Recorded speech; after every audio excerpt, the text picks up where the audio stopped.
Então, observe aqui, o exemplo pede para mostrar que a função f é um campo vetorial conservativo e o item B, determinar f tal que, fzinho, né, tal que esse fzão seja o gradiente. Então, se a gente observar, essa função aqui é um campo vetorial. Será que ela se originou do gradiente de uma função escalar?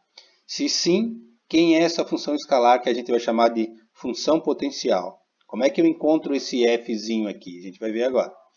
Primeiro, para esse fzinho existir, né, para esse cara ser o gradiente de alguém, o rotacional tem que ser zero, porque a gente sabe que o rotacional do gradiente é zero. Então, nós vamos fazer o seguinte.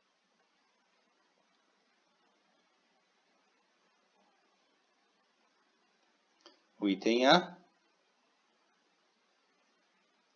o rotacional de f, que é IJK. Infelizmente, não dá para bater o olho aqui e dizer se é conservativo ou não, tá? A gente tem que calcular o rotacional.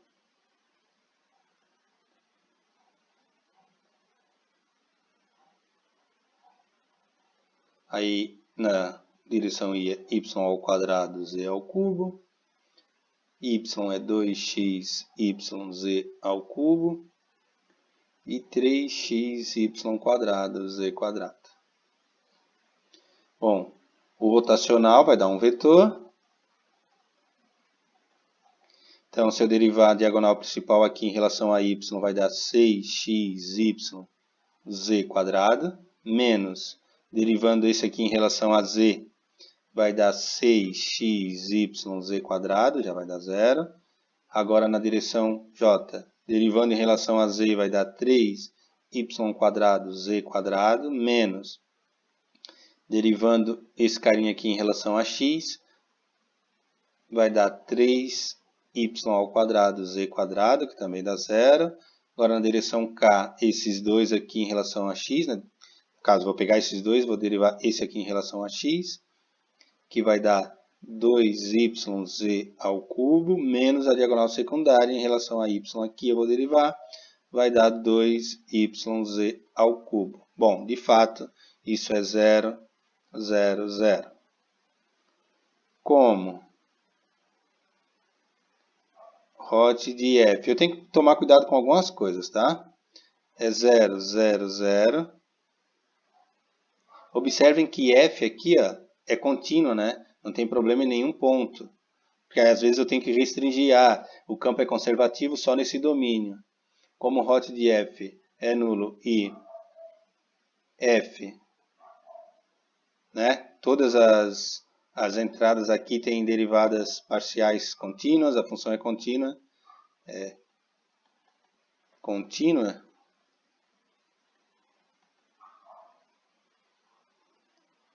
Então, f é conservativo.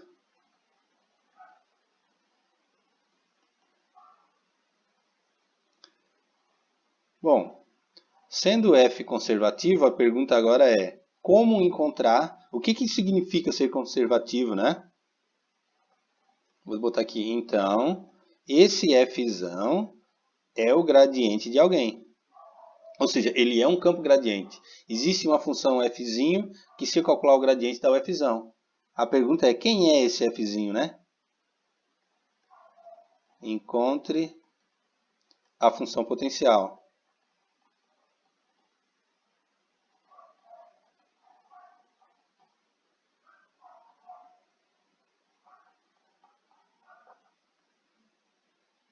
Então, o que a gente vai fazer?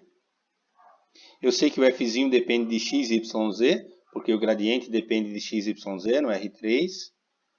A gente vai dizer o seguinte.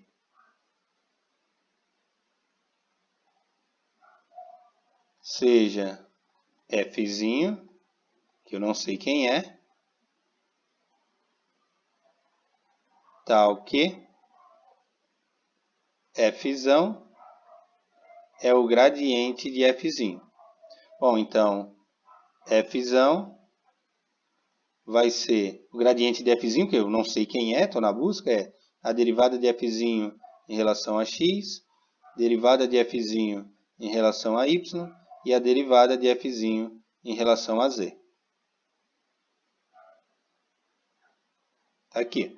Aí agora, quem é f? Ah, mas eu sei quem é o f, né?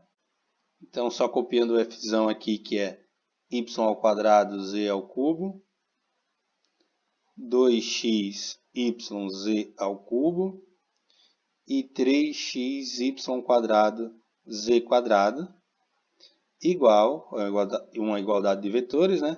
Derivada de f em relação a x, derivada de f em relação a y e a derivada de f em relação a z.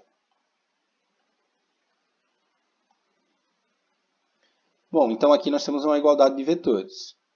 Portanto, a primeira entrada é igual à primeira, a segunda igual à segunda e a terceira igual à terceira. Então eu vou ter, vou chamar de equação 1, a derivada de f em relação a x é igual a y² z². 2. A derivada de f em relação a y é igual a 2xyz². 3. A derivada de f em relação a z é igual a 3xy² z². E aí, com isso, eu vou tentar encontrar um f que garanta que quando eu calcular o gradiente dele, dê essa função aqui. Aí a pergunta agora é como encontrar? Se a gente parar e pensar um pouquinho, observe o seguinte. Eu tenho a derivada de f em relação a x, tem que dar esse cara aqui, y² z². Mas se eu derivar f em y, tem que dar essa expressão. Ou se eu derivar f em z, tem que dar essa expressão. Então, como eu quero encontrar o f, eu posso pensar o seguinte, né? No processo inverso, ou seja, desfazer isso aqui. Bom, se está derivado, o processo inverso é o integral. Então, por exemplo, se eu integrar a equação 1 em x, eu vou encontrar o f. O problema é que, como ele foi derivado parcialmente, eu vou ter uma constante aí, que não vai ser uma constante exatamente, vai ser uma função em x, desculpe, em y e z. Eu posso escolher quaisquer uma dessas aqui para começar, tá? O importante é que vocês escolham sempre a mais simples. Tá bom? Nesse caso aqui, tanto faz que é tudo polinomial, mas eu vou começar pela equação 1, que é a mais simples aqui. Então, eu vou começar integrando.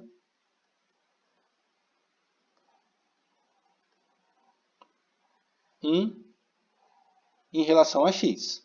Então, os livros não trazem essa notação, não existe aqui. Eu vou colocar só para ficar didático, mas isso aqui não existe, ó, essa notação. Os livros fazem esse processo aqui direto, eu vou mostrar para vocês. z², estou integrando em x. Eu sei que se eu integrar uma função que foi derivada em x, eu vou encontrar a própria função, f. F, né? Então o livro omite essa linha aqui e já vem direto para essa. Ele só diz integrando em x. Claro que o f depende de x, y, z, né?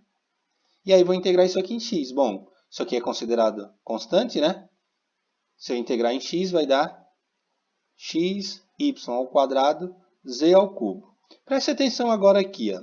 Se eu colocasse um cosseno y, se eu derivar isso aqui em x, a resposta vai dar y² z². Que isso aqui depende de y, estou derivando em x, vai dar aquela resposta. Se eu colocar um z na quinta e eu derivar em x, vai dar a mesma resposta lá. Ou seja, não importa que função eu coloque aqui, que dependa de y e z, quando eu derivar em x, isso aqui vai dar zero. Então, na verdade, a constante que a gente está encontrando, quando eu integro, né, é uma constante nas outras duas variáveis. Como eu comecei integrando em x, vai dar uma constante y e z.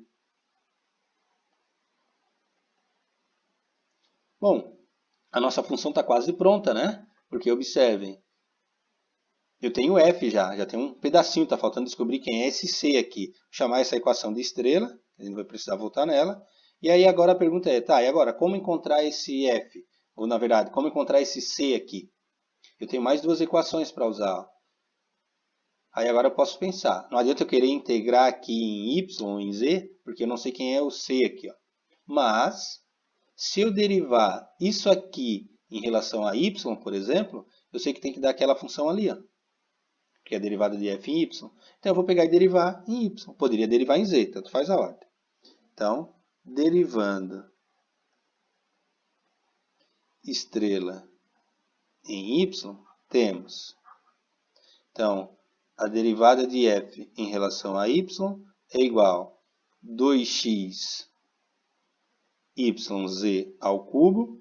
É coincidência, tá? Olha, Antônio, esse cara deu igual àquele. Coincidência. Nem sempre vai ser igual. Às vezes sobra um termo, mas muitas vezes vai dar igual. E, como eu não sei quem é c, eu vou indicar assim, a derivada de c em relação a y. Bom, eu vou ficar então agora o seguinte, né? Vou ter que fazer o seguinte. O que eu faço agora com essa equação aqui? Ela não é a derivada de f em relação a y? Não é. Ah, mas aqui também é a derivada de f em relação a y. Então eu posso igualar os dois devem ser iguais.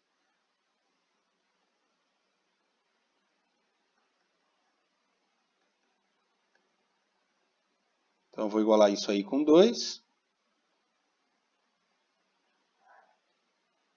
Comece sempre por esse aqui para já deixar a derivada do c do lado esquerdo. Então, 2xyz ao cubo mais derivada de c em relação a y.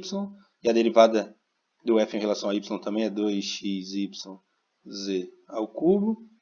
Esse cara cancela.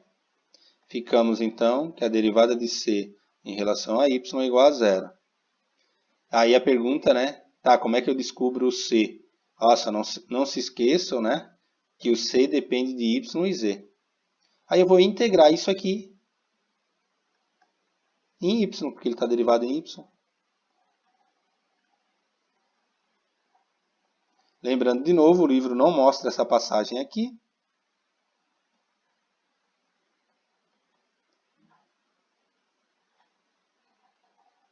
Ao integrar a derivada de c em relação a y, eu vou encontrar c. Lembrando que o c era uma função de yz. Vou botar aqui só para... E a integral de zero é uma constante, né?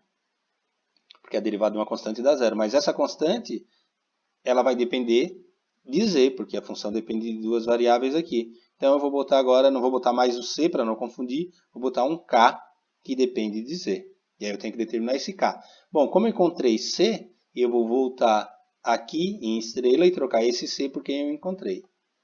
Paciência, né? Ele depende de z. Então é xy quadrado z ao cubo. Então eu vou botar aqui substituindo em estrela. Temos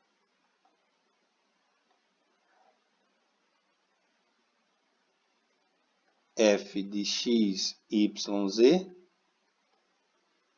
Já esqueci quem era.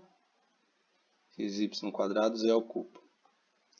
É x, y quadrado, z ao cubo, mais um k de z. Bom, está faltando encontrar esse k. O que eu faço agora? Como eu conheço a derivada de f em relação a z, eu vou derivar lá embaixo em relação a z e igualar com esse cara. Então o processo é repetitivo, né? Deriva, integra, iguala. Derivando. Pode chamar isso aqui de duas estrelas agora.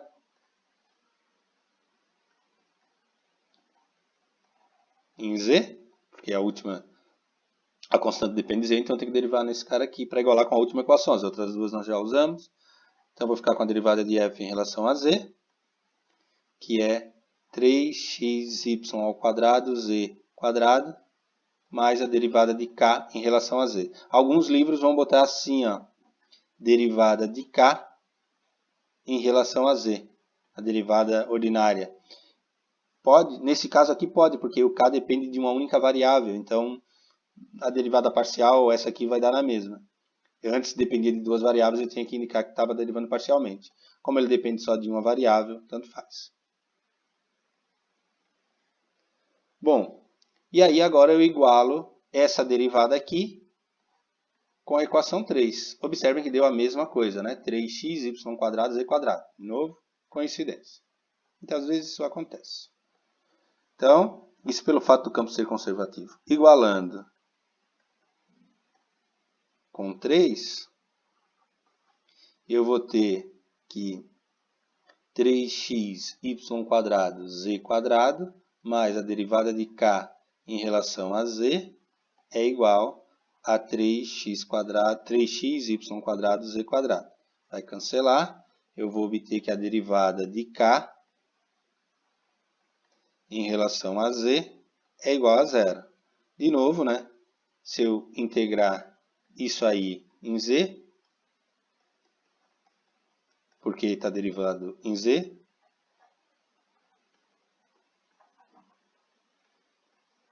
eu vou ficar com a integral da derivada de k em relação a z dz é igual à integral de 0 dz. Bom, agora não tem mais nenhuma variável envolvida, né? O k vai dar uma constante azinho qualquer constante. Então, substituindo em duas estrelas, eu tenho a resposta final. Então, eu vou ter que f de x, y, z é x, y quadrado, z ao cubo mais azinho. Como eu não tenho condições iniciais, não foram dadas nenhuma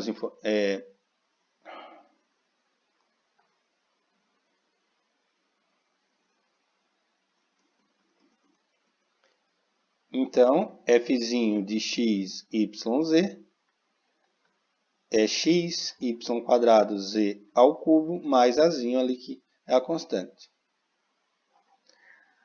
Como eu não tenho nenhuma informação inicial, eu não consigo determinar quem é a constante azinho. Então, essa função é chamada de função potencial. Potencial vem de potencial elétrico, potencial gravitacional, ou seja, é a função que origina o campo elétrico e o campo gravitacional, por exemplo. E se eu calcular o gradiente dessa função aqui, eu obtenho um campo vetorial, e dependendo da aplicação que eu tenha na física, pode ser o campo elétrico, pode ser o campo gravitacional. Observem que, para eu verificar, né, se está certa a função potencial que eu encontrei, basta calcular o gradiente dessa função. Então, se eu derivar em x é y ao quadrado z ao cubo. Se eu derivar em y é 2xy z ao cubo. E se eu derivar em z é 3, né, xy quadrado z quadrado. E se a gente observar com a função do enunciado, é exatamente igual. Então, de fato, isso aqui é um campo gradiente, porque ele é o gradiente de uma função que está ali, o f'.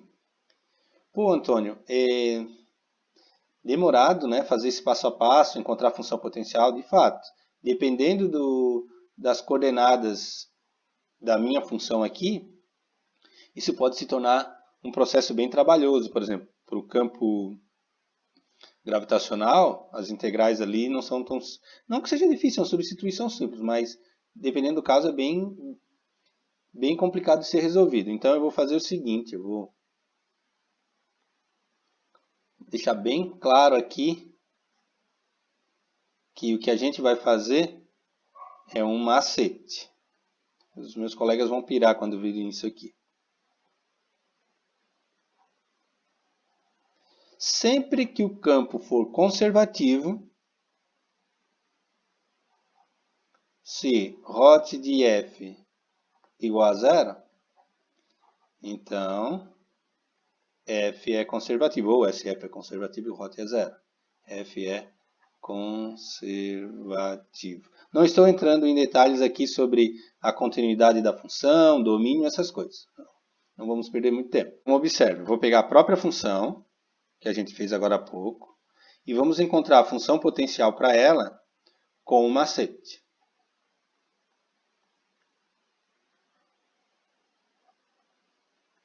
Então, o macete é o seguinte, tá? Tu vai primeiro calcular o hot.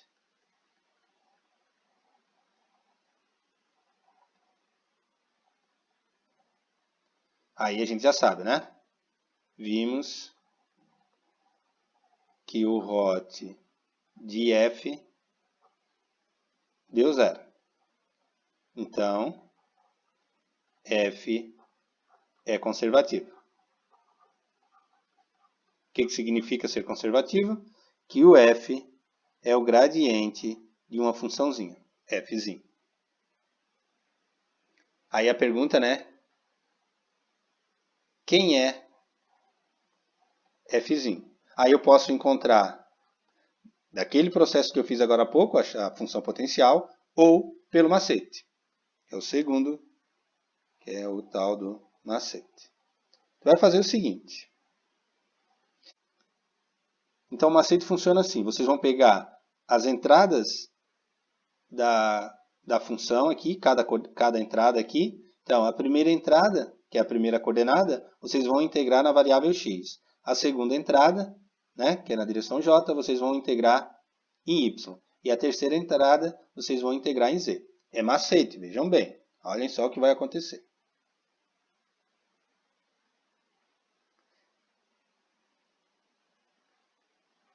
A função fzinho que vocês querem encontrar é um número, então vai ser, vou botar uma de cada cor, a integral da primeira entrada sempre em x, mais a segunda entrada sempre em y e a terceira entrada em z. Opa. Deixa eu arrumar aqui 3x, y quadrado, z quadrado, dz. E aí agora, ao integrar f de x, y, z, teria uma constante em cada um aqui, eu vou botar uma constante só no fim, tá? E essa constante é constante mesmo agora. É macete. Então eu vou integrar em x. Então eu vou botar aqui em verde. X, y quadrado, z ao cubo. Em azul agora. Se eu integrar em y, vai dar y ao quadrado sobre 2, vai cancelar o 2, vai dar x, y ao quadrado, z ao cubo. Se eu integrar em z, vai dar z ao cubo sobre 3, vai cancelar com 3, vai dar x, y quadrado, z ao cubo, mais uma constante qualquer aí que eu vou chamar de k. Vou botar um c. Bom, aí o que acontece? Observem, tivemos 3 caras iguais, né? Os caras que repetirem, eu sempre deixo 1. Sempre. Não somo, não diminuo. Antônio, se tiver sinal trocado, aí vai cancelar mesmo. Mas se tem todo mundo o mesmo sinal, tu vai fazer o seguinte. Tu vai jogar esse cara aqui fora e esse cara aqui fora. Tá, e se aparecesse só esses dois aqui iguais e esse aqui fosse diferente? Tu joga um. Sempre o cara que se repetir, tu deixa um só. Se ele aparecer 2 vezes, fica uma só. Se aparecer 3, uma só. É o macete. Isso acontece pelo processo ali. Se vocês observarem, esse cara aqui foi cancelado 2 vezes quando a gente fez no processo. Então a gente ficou com x quadrado, com x, y ao quadrado, z ao cubo, mais c, que foi a nossa função potencial. Antônio, e aí como é que eu sei que se eu fiz um macete está certo? Bom, simplesmente tu calcula o gradiente disso aqui, tu vai observar que vai dar aquela função ali, e aí tu sabe que está certo. E observem que eu fiz aqui nesse espaço, enquanto que a função potencial no outro exercício demorou um pouco mais, né? Foi um pouco mais longo. Mas o modo correto, digamos, é esse aqui. Isso aqui é um macete. Sempre vai funcionar? Sim. Sempre vai funcionar. Quanto a usar na prova, eu vou pensar.